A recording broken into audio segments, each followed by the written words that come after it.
हाँ जी, तो भाइयों की हाल-चाल आई होप सारे के सारे ठीक-ठाक एंड फिट पाड़ोंगे। तो आज हम लोग बात करने वाले हैं सुन मेरे दिल के लेटेस्ट एपिसोड के बारे में। तो जैसे कि आप लोगों को पता है कि अम्मार और सदफ का आपस में हो चुका है डिवोर्स। तो फिर उसके बाद जो है अम्मार को सुकून नहीं मिलता क्योंकि उसकी जो एक्स थी उसने उसको छोड़ दिया है। मतलब जो उसकी गर्लफ्रेंड थी, जो उस बोल रही थी कि मैं तुम्हारा साथ दूँगी, मैं ये करूँगी, मैं वो करूँगी।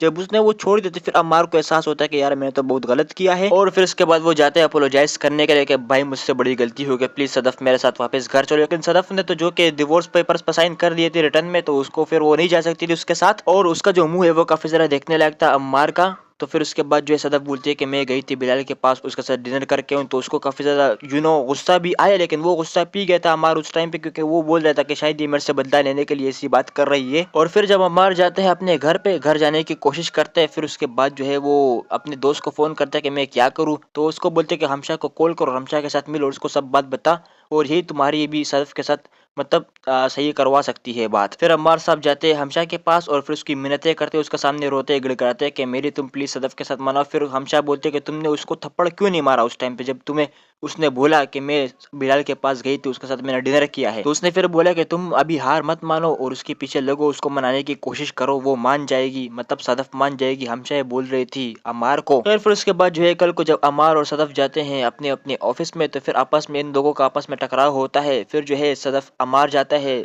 हमशा के पास कि क्या हुआ, तुमने उससे बात की? तो वो बोल रहे कि वो सामने खड़ी है, जाओ। फिर जब वो जाता है सदफ के पास तो सदफ ये बोलती है कि क्या बात है, तुमने तो मुझे सबके सामने इधर डिवोर्स दे दिया है, अब तुम क्यों शर्मा रहे हो सबके साथ बात करने के बजाय। और फिर वो फ्लाइट करके इस्लामाबाद जा रही थी, जैसा कि आप लोग पता है उसका ट्रांसफर हो चुका है कराची से टू इस्लामाबाद। तो वहां पर भी जानी मतलब अमार काफी ज्यादा परेशान था कि अभी इसको मैं कैसे रोकूं। फिर हमशा भी बोले थे कि जल्द से जल्द अभी रोको वरना फिर ये चली जाएगी और फिर तुम्हारे हाथों से भी निकल जाएगी। तो यार इस एपिसोड में सिर्फ इतना ही।